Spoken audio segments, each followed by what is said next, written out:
Hey guys, welcome to Chit Chat with Shar. Super excited about this topic today. Social media, Facebook, Twitter, YouTube, Instagram, whatever we use, we're on there on a regular basis, especially nowadays. This is where we come and do businesses. This is where we come and socially connect with each other, sharing valuable information. And the magical part about that is that we can connect with each other globally. So that got me intrigued. And I wanted to fill some of my gaps in social media, the development of the skills that I need in order to attract an audience, keeping them engaged. And then I was fortunate to meet this amazing gentleman right here who has taken a lot of time out of his busy schedule to be here with me right now and not only help me learn, but I think the two of us would love to spread the word out there for anybody who may need some really helpful tips on how we can develop the social media marketing skills.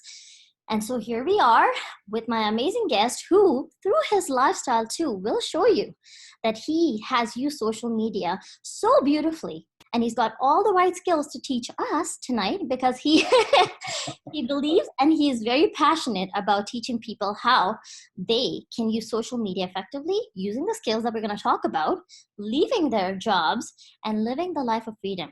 This man is an example, and I cannot wait to get this talk started. So with a huge round of applause, a huge welcome to my amazing guest, Sean Logan. Welcome, Sean. Wow, thank you so much for that amazing intro. I'm flattered and blushing.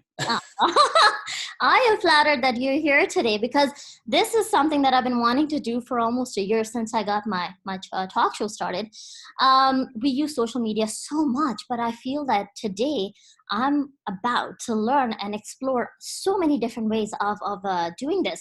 But before I dive into that, let's talk about what really inspired you to get into this. All right. Well, it started back when this was like 10 years ago, and I was riding BMX and mountain bikes professionally. That's what I like to do. It's one of the reasons why I never resonated with having a regular job, because I wanted to have fun, and a job was not fun. What my definition of fun was like BMX bikes, skateboard, snowboard, surfing, like action sports, doing fun and exciting things that give you an adrenaline rush. And as I was doing this, I started getting paid for it. I started going on tours. I started doing BMX stunt shows. I started doing competitions. I started getting in magazines. I started doing commercials because I lived in Southern California and I wasn't very far from Hollywood. So it wasn't too far to just drive into Hollywood and get an agent and start auditioning for commercials. But while I was doing commercials, I stumbled upon this awesome thing called residual income, also known as passive income. It's the kind of money where you do the work once, but you keep getting paid over and over and over and over and over. And and for anyone who's never done commercial work or television work, in the television, Hollywood film industry, they have a union. Okay, it's called the Screen Actors Guild, or there's a couple other ones too. But when you do a union job, and if it's a commercial and you're in the union, then you get paid over and over and over every time the commercial airs. So once upon a time, one of the commercials I booked happened to be a union commercial. And it was actually a really fun experience. Not only did we get paid to do bike riding and all that stuff, but they flew us first class to Costa Rica in this 5-star resort, everything pumped. And we were there for a week, produced this commercial.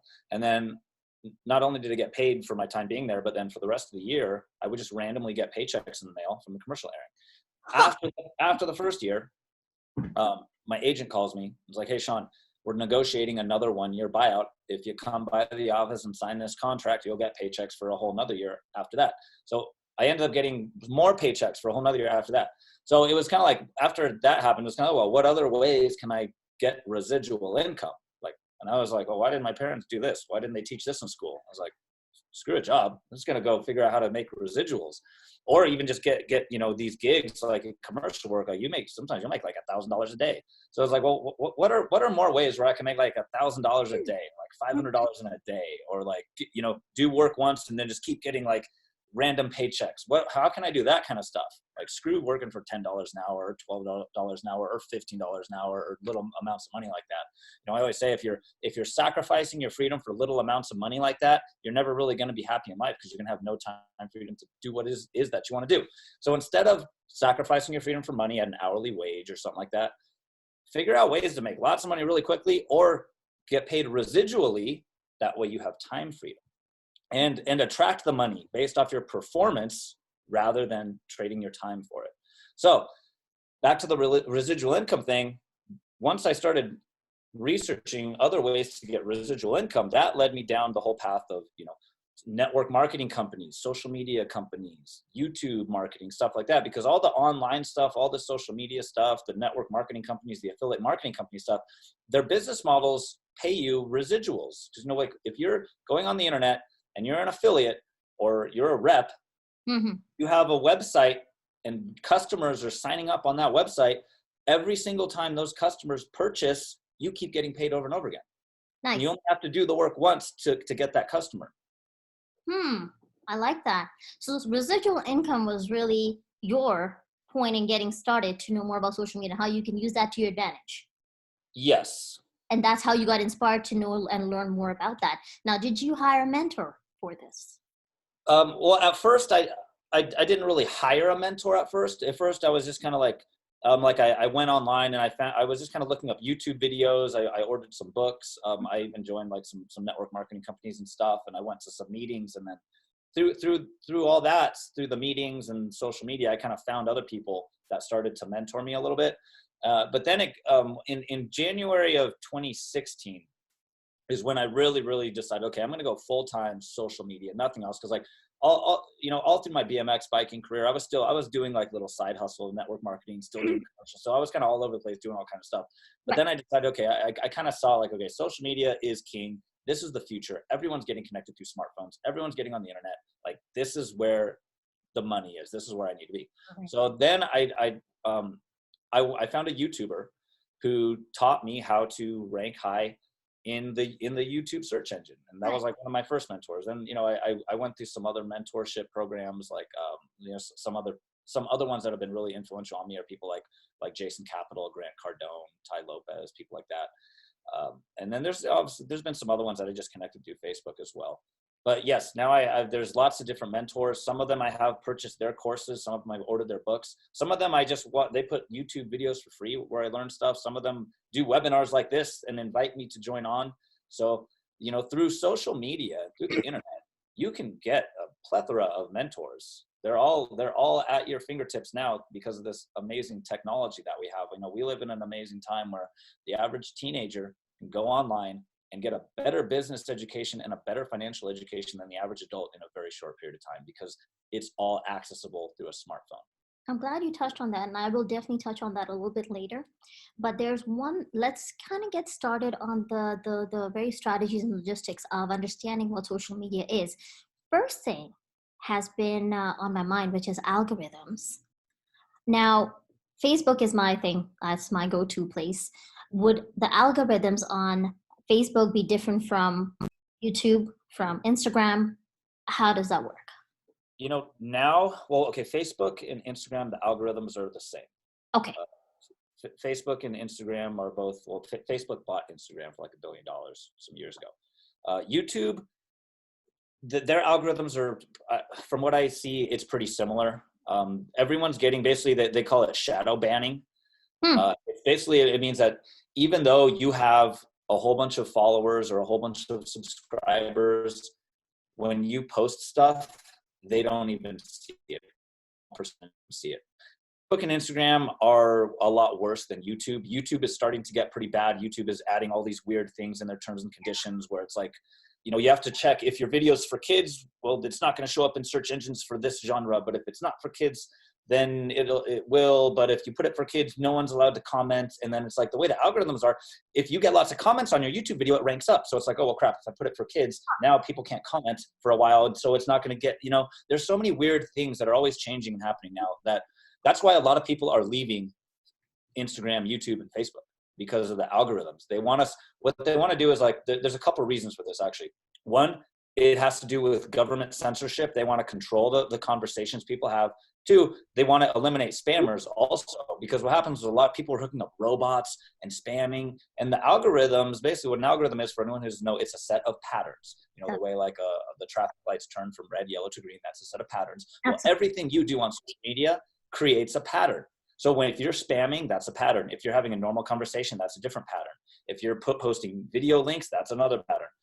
If you're engaging a lot in certain advertisements that are on there, like they track everything, like from how much you zoom into an advertisement, how much you zoom into a photo, how much time you spent on the news feed, how much time you spend in the DMs, everything's being tracked.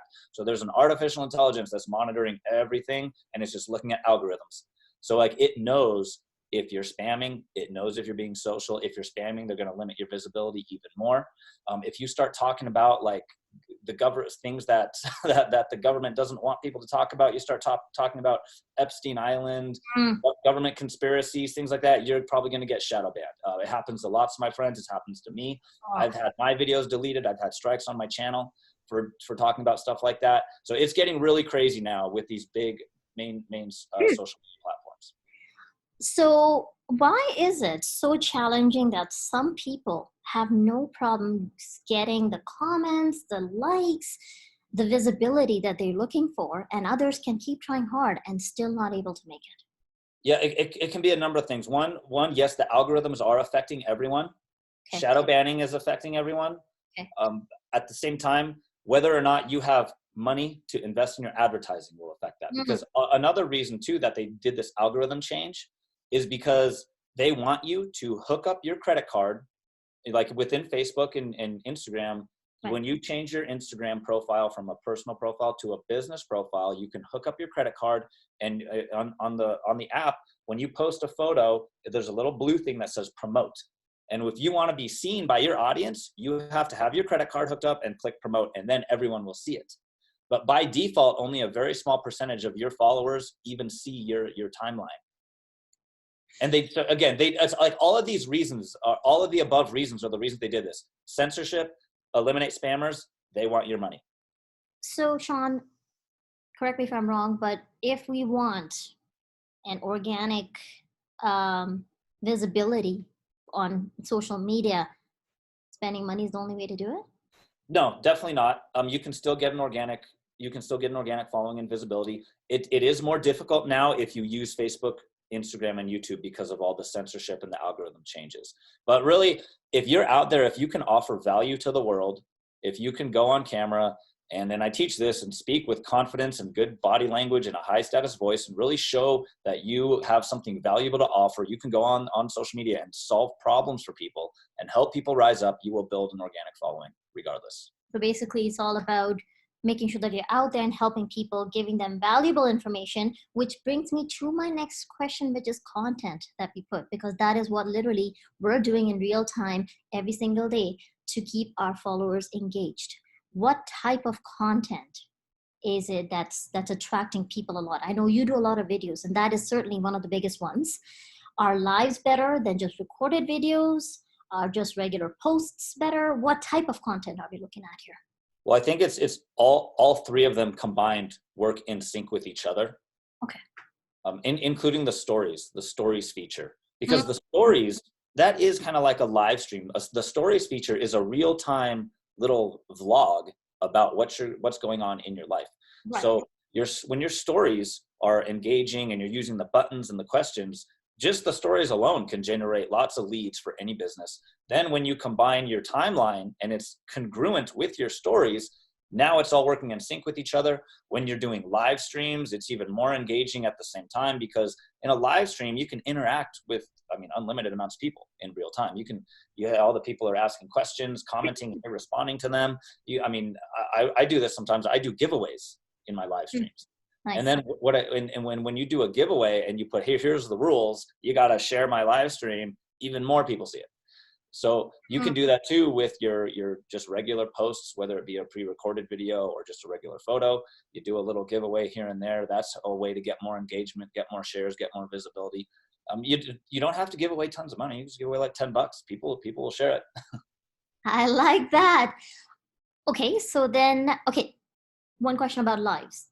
We're doing lives. Some people say that doing longer lives, like in half an hour to an hour, is what's gonna work with the algorithms in the background. Yes. Okay. Yes. Okay. All right. I believe that's true, and it's because when you have a post or a status update, whether it's a live stream or not, when you get lots and lots of engagement on it, and it's real engagement, it's not a bunch of spam, because Right. remember, the algorithm knows if it's just a bunch of spam or if it's real. If Okay. it's real, the algorithm looks at it and says, oh, we have people using the social media platform the way it was designed, being social. And they want that because all those the advertisement revenue, when you have a big thread going on social media and lots of people are engaging, that's generating advertisement revenue for the platform. So when that happens, they boost your visibility. More people will see it.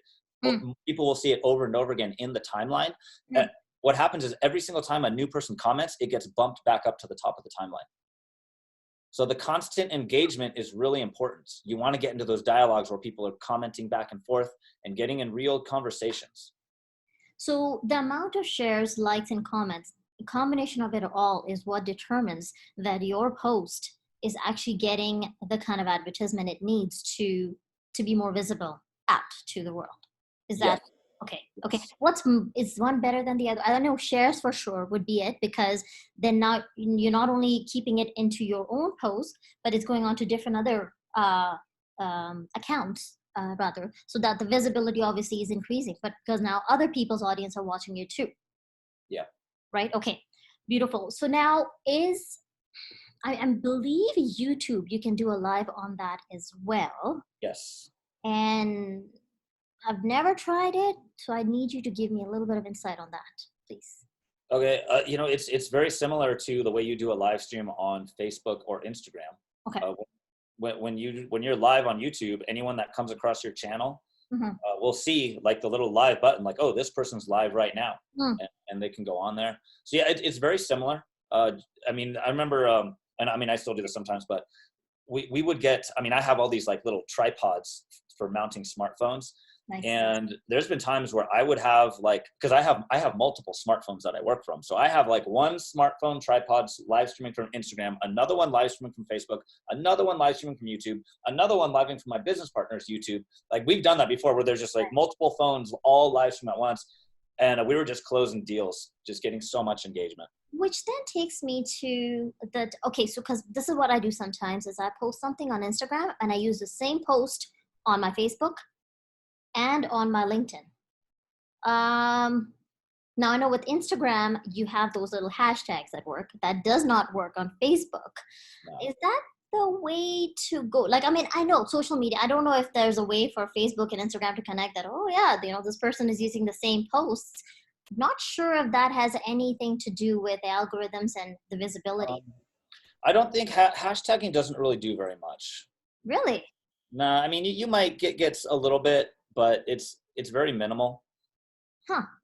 Interesting. And so okay, can you, first of all, before I get into another question of mine, which is related to posts and content, do you have an example of the type of content or video that you've done that is very engaging and very powerful?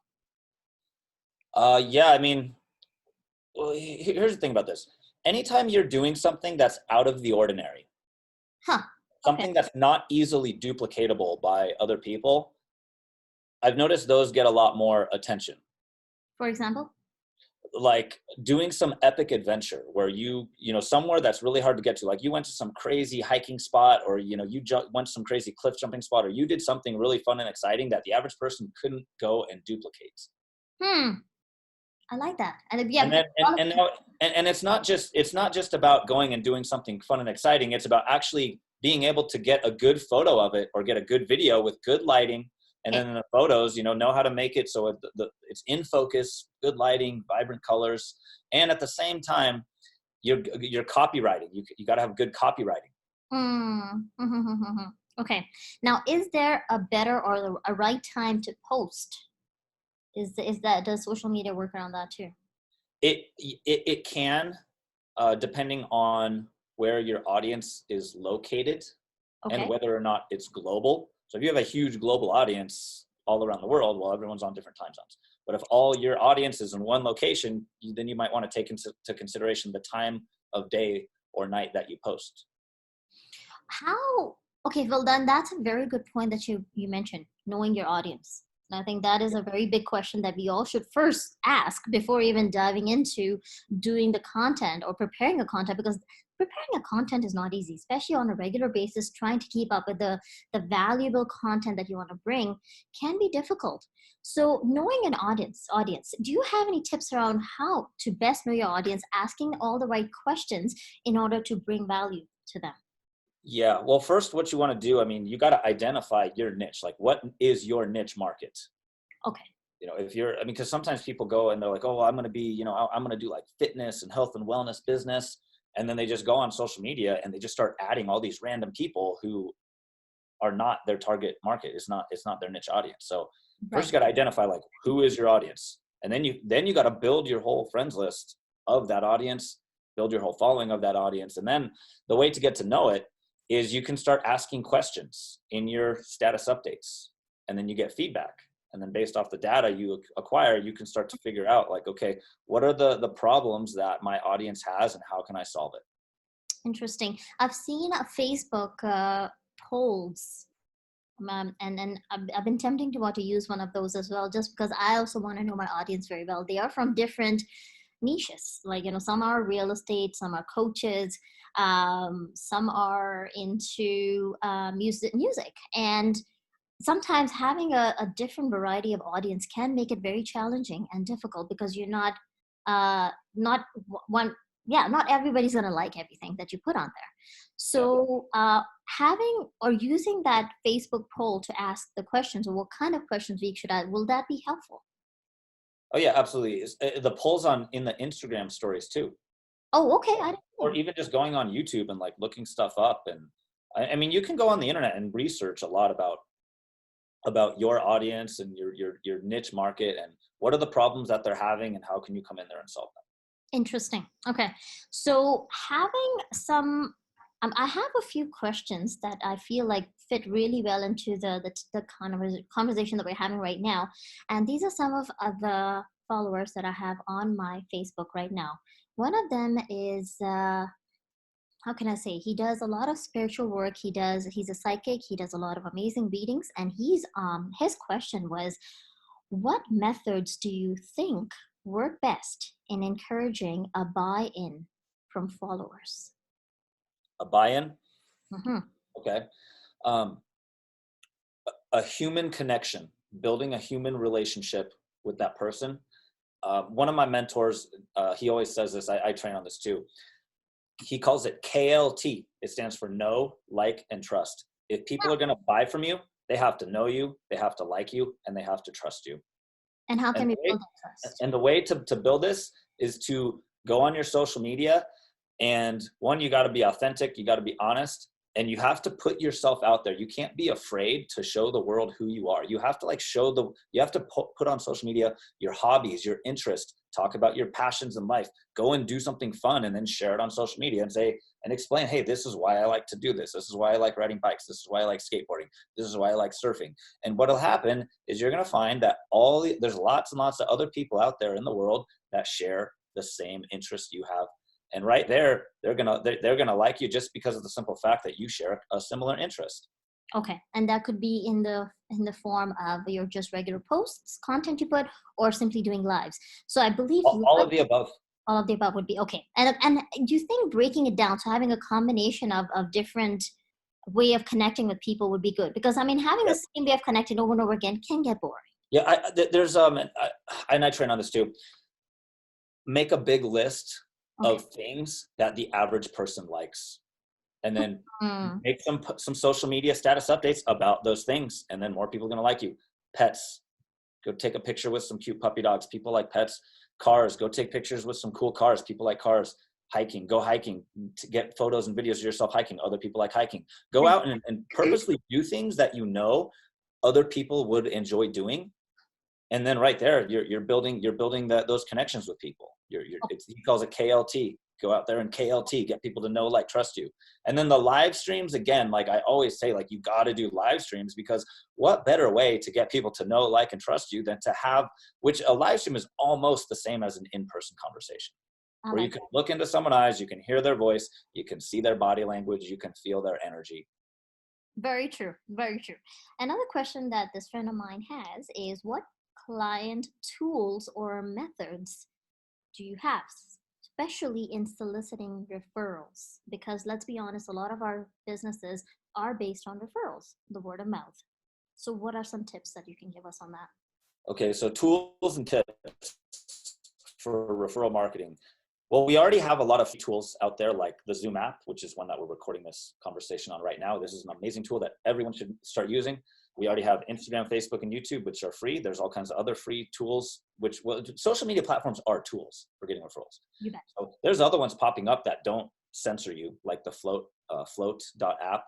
There's BitChute, there's Library, all kinds of other ones popping up that people are starting to use. Other tools, I always recommend get yourself an up-to-date smartphone. Get the most up-to-date one you can afford. And then within this little device, there's all kinds of other tools. There's video editing tools. There's photo editing tools. You've got live streaming tools, Snapchat.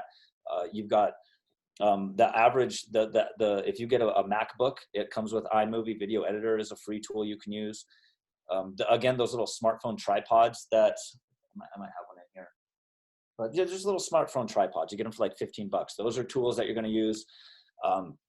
There are like the GoPro cameras I'm a fan of the GoPro camera. If you want to make your photos and videos look way cooler than the average, go get a GoPro camera.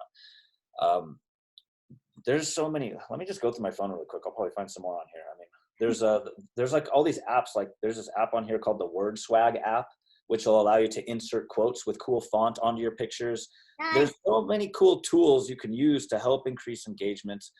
But I think that, the best tools, and it's not so much a tool, it's more of a skill, but it's public speaking, how to close sales, and copywriting.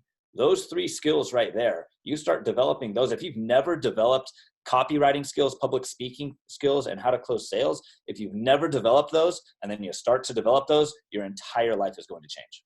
Is that something you do some personal training on with the clients? Yes. Okay. Yeah. Maybe towards the end or even as a link, you can, if that is something that you may want to, that some of my audience would like to chat with you about, I think we can sort of leave that door open, because personally, I would love to connect with you and then to really learn about those three things that you just mentioned. Because yes, we may know a little bit about it, very basics, but I think having a mentor to help us and guide us into more depth knowledge of that would be great. I mean, we're not probably going to touch it on this platform right now, but certainly something that I feel that you can one-on-one mentor the audience. Yeah. I can go a little bit into it, but it is something that like volumes of books have been written. That's of course. But you know what? Before I actually get into my other question, because I will forget this particular one, YouTube has a lot of I think if you use the right tags on it. Sorry guys, I'm kind of jumping up and down here, but I really feel that this has been a burning question in my head too. I have had a YouTube channel for a while, but I feel like where I'm lacking in is not knowing what appropriate tags to use. And I feel that is probably one of the reasons that I'm not getting the visibility that I'm looking for. What do you think about that? What are your thoughts on that? Okay, well, yes, in YouTube, you can tag your videos. Okay. And you can title your videos, and you can write something in the description of your videos. All three of those can play a part in helping you get more visibility. So for example, yes, you have the tags, which is something you do in the settings. And then in the title, you want to be very specific with your keywords, because you want to make sure that you're using keywords in the title that people are actually searching for. And the way you can figure that out is just type a word into the search bar in YouTube, and if a whole bunch of other words automatically pop up along with it, that means people are searching for it right now, and you can tap into that traffic, and that's free. That doesn't even cost money. That's a very helpful tip. And then also having those keywords in the description of your video will also help you rank higher. Ooh, thank you. That is a very helpful tip. I must say, I'm gonna be using it for sure. Now, it takes me to my next question, which is also a very burning question for a lot of my entrepreneurs, is how can I turn followers into conversions? Something that we just talked about, closing the deal. How can we make that happen? Again, the way to turn your followers into conversions where they're actually buying from you, again, and I talked about this a little bit before, they have to know you, they have to like you, they have to trust you, and you have to know how to close a sale. You have to know how to engage someone and close the sale in person, or have an automated system that'll do it for you. Being automated systems being like a sales funnel or even a YouTube video. A YouTube video is a great automated system that can close sales for you, because in the video itself, you just tell people, hey, click the link in the description of this video and sign up. And then on the video itself, you can screen record yourself showing them, this is where you sign up. This is how you buy it. This, connect with me on Facebook if you have any questions. So your whole video in itself is an automated system that can close deals for you while you're not even there. It's great. But you got to know how to formulate, again, this is copywriting. You got to know how to do the copywriting. You got to know what to say in the video. You got to know how to engage the audience, and you got to have high status body language. If you're speaking with lots of verbal crutches and you're nervous and you're fidgety all the time and you say and like in between every other word, you're not going to close as many sales. You got to have the whole public speaking, the body language, the verbal crutches got to be eliminated. The voice tonality, your eye contact, your charisma, your sex appeal, all of this stuff is going to play a part in you being able to convert those followers into sales. And not only that, you gotta be able to just go on social media and not care what people think. Because if you're shy or you're nervous, you're worried about what people think, then the followers are gonna go towards the person that is putting themselves out there. And that other person that's more on camera, that's more live streaming, that has more confidence and charisma, they're gonna get more sales than you. So again, we got this, it's like an ocean of people on the internet. It's just oversaturated. There's so many people doing it. But what really is going to set you apart is when you understand these things that people pick up on subconsciously: body language, eye contact, voice tonality. People are picking up and judging subconsciously. And when you become aware of this, and when you start watching yourself on camera, you're going to become aware of things you were doing that you were not aware of, and you're going to correct it, and you're going to critique yourself and get better and better as time goes on. So again, it's like doing reps in the gym. You just keep doing it. Keep doing video presentations. Keep working on your copywriting strategies. Always have a call to action in your video. Make sure your YouTube videos, they're hyperlinked in the description with the HTTP :// because that will make it actively clickable. So it's easier for people to get to it. These are just all these little tips and tricks combined together optimizes your whole business so that everything just converts more efficiently. Do you see the smile on my face? Like, it's just, I'm like, this is so awesome. I love this. This is, okay. Which then also takes me to another question from my other friend. Now, keeping in mind, this gentleman coaches people on relationships. He's doing a lot of talk shows on relationships, on intimacy, and he's teaching men how to be in a relationship too. Now, his question is, how can I take my free content and create the incentive? When you say create incentive, you mean like get the people to buy something? Okay.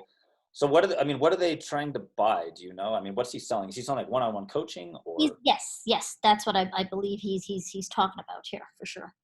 And okay. I also feel maybe just talk also in the sense of, yes, buying into it, but also availing some of maybe it's a good idea to get into the free incentive first. Testimonials. That's what he needs. He needs testimonials. Okay. More testimonials. Testimonials that can be on the post. Doesn't matter which platform you use, but it should be in the different posts. Yeah, I mean, he can have screenshots of testimonials. Also, too, they could have video testimonials. What's great also is real-time testimonials. Like you're doing a live stream and you have people in your live stream giving you a testimonial. That's very powerful. Real-time testimonials.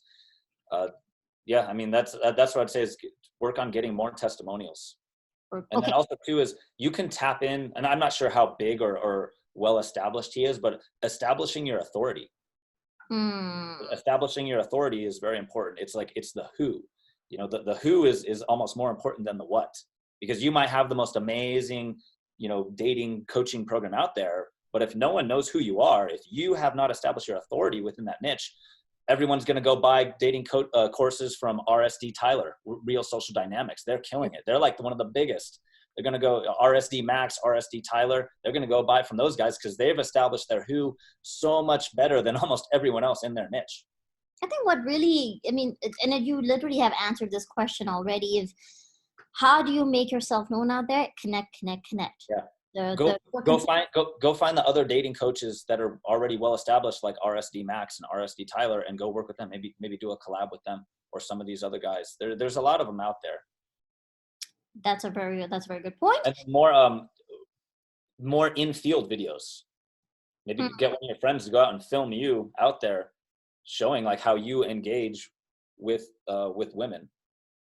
That's a very good one. Like show it happening in real time.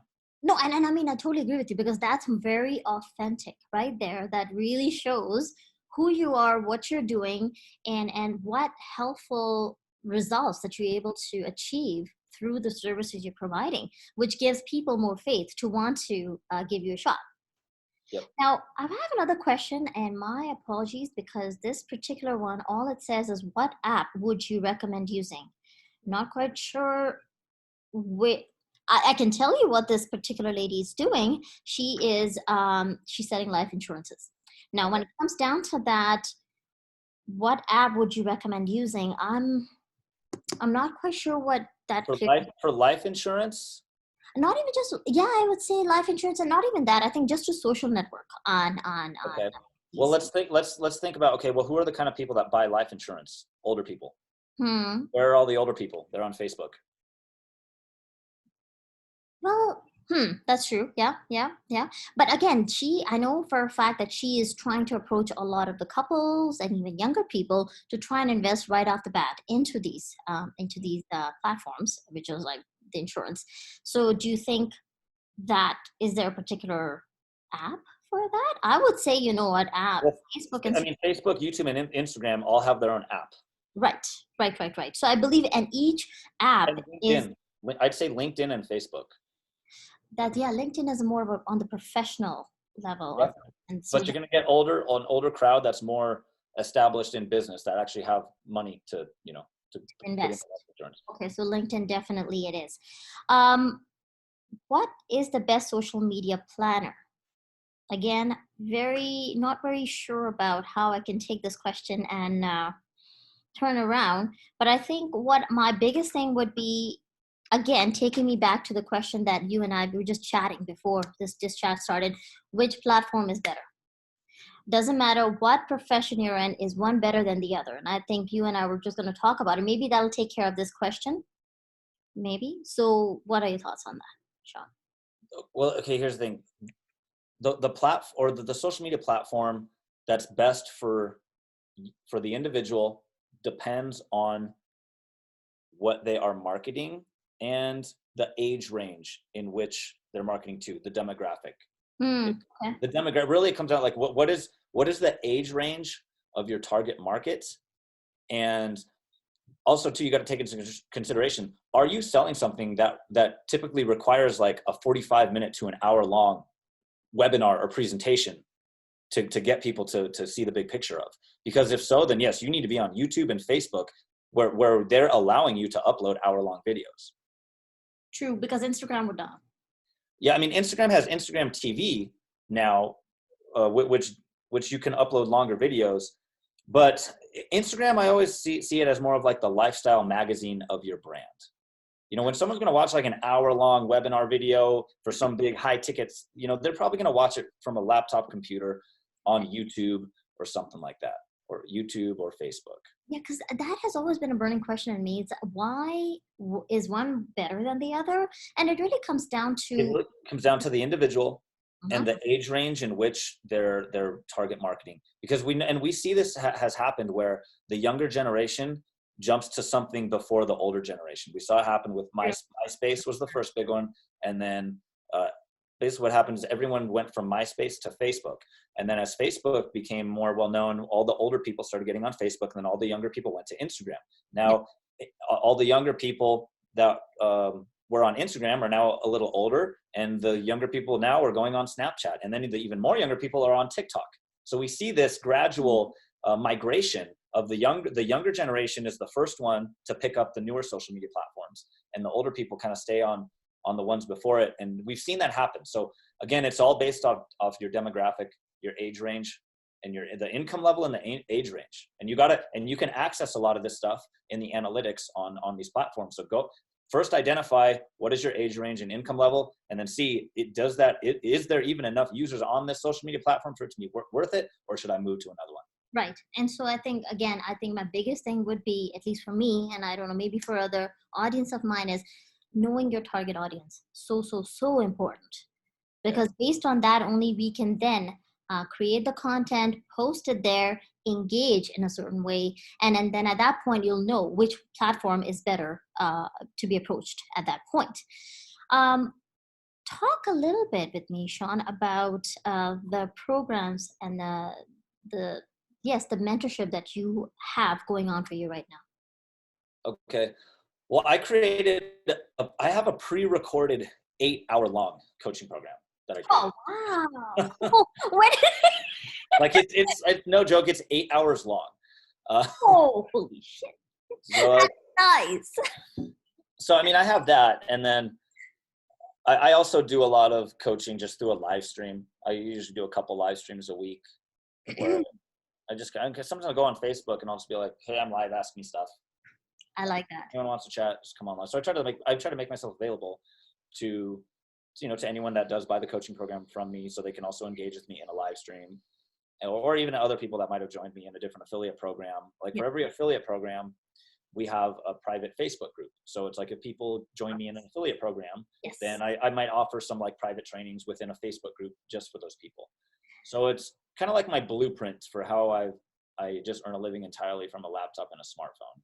Well, let me tell you guys about Sean here. When I saw what he does for a living and make money with that, I was like, oh my goodness, like this is very impressive. And so, Sean, how much? So, okay, first of all, tell me, how long have you been doing this for? Well, I mean, I've been using social media platforms for many, many years. Because remember, I used to do the BMX stuff and action sports. We'd always just do that for fun. But then when I get full time, when I decided, okay, I'm going to go full time, it's been 4 years that I've been doing it full time. Nice, nice, nice. And in this time, can you maybe, for just my audience knowledge purpose, in case they want to hire you as a mentor, what are some of the programs that are available that they can actually get access to? Okay. Well, again, I have that 8-hour long coaching program, Oh, yeah. which if you just need skills to start putting money in your pocket immediately where you can just log into computers and social media platforms and start attracting money, that's probably the best place to start. Okay. I'd recommend that before you go start putting money into network marketing programs or affiliate programs or joining all these MLMs or passive income programs, because like you can join all these programs, but if you join through a sponsor that doesn't offer you any coaching, you might not know what to do. So get into the coaching program first. And then once you have the skills, you'll be able to go into any niche market, join any company, and you'll just immediately know what to do to start building the following, establishing your authority, get people to know, like, trust you, and know how to close sales. Absolutely. Okay, well, I like that, because that's kind of like the sound is setting the foundation and the basics of your knowledge to move on to the next level. I like that. And then if you're really, really new, I'd recommend, order some books. If you've never read any personal development books or finance books or business books, there's a couple of books I'd recommend. Think and Grow Rich by Napoleon Hill, Yeah. written by a guy who's spent almost pretty much his whole life hanging out with and studying some of the most successful, wealthiest entrepreneurs on the planet. Mm. Rich Dad, Poor Dad by Robert Kiyosaki, a guy who got mentored by two dads. One was his biological dad. The other was his best friend's dad. His biological dad was poor, middle class. His best friend's dad was rich. So he breaks it down how the poor and the middle class teach their kids the opposite of what the rich teach their kids. So those two books are kind of like, I'd say those are the two foundation. And then after that, probably if there's someone in your niche market that is already really, really successful, and if they've written a book about how they became successful in their niche, go order that book from that person. Good one. That way you're going to get the really in-depth, like specific training for the exact niche market that you're in. Nice. Before we end this conversation, I just want to, first of all, obviously thank you for sharing such helpful nuggets. And I'm sure just with what you've been able to share, our audience is going to watch and they're going to have a lot of questions. For our engaging audience, is there a little something you'd like to give out to them? Yeah, I mean, what I could give you is, like, if anyone's interested, I can send you the first section of my 8-hour long coaching program for free. And if y'all like it, you can get the whole course. How about that? Nice. That was very generous of you. Thank you very much. One thing I think we can maybe end on a very positive note and a message is I am always trying to inspire people to support each other, and use the way you support each other is buy and help each other with buying their products and services, and sharing their information with each other. Like, it's just to help build their business, to help build their visibility. I think together, if we work towards helping each other out, I think we can grow into a nice big amazing audience and tribe that we're trying to create. Do you have any thoughts on that you'd like to share, Sean? Yeah, absolutely. I would say anyone in the network marketing niche or affiliate marketing niche, or anyone who's like an online entrepreneur, regardless of whether or not they sell a product that's completely different than what yours is, still good to connect with those people. Absolutely. Because you never know, like, that person might have a big following that is interested in what you have to offer, even though you might be into cryptocurrency and they're into health and fitness, which doesn't really have anything to do with each other that You much. bet. But it doesn't matter. It's like you can all cross promote. And again, it's like everything works in sync with each other. You bet. Every platform, every other business partner, you guys can all like organize Zoom calls like this, and even organize something where you have multiple people on the panel and everyone just gives a little bit of tips and tricks about their experience. And then next thing you know, you have 5 people's followings all seeing each other. And Nice. it's like, you can get this like exponential growth and network effect kind of thing that could add lots and lots of income into your business. Why not? And if we work together, we can all succeed together. And that's like my little message from me and from Sean. So once again, Sean, thank you so much for taking time out of your busy schedule. Guys, please hit back. This post will be going on YouTube, Instagram, as well as Facebook and elsewhere too, I assume. But please connect with us. Sean has a wealth of information, so he will be more than happy to connect with you in the comments that you post. And we will be posting some of the links, and also the promotion for any for that 1-hour gift that Sean has so graciously wanting to give you. So have a lovely day and stay blessed. Take care, guys. Bye-bye. Thank you so much. Bye-bye.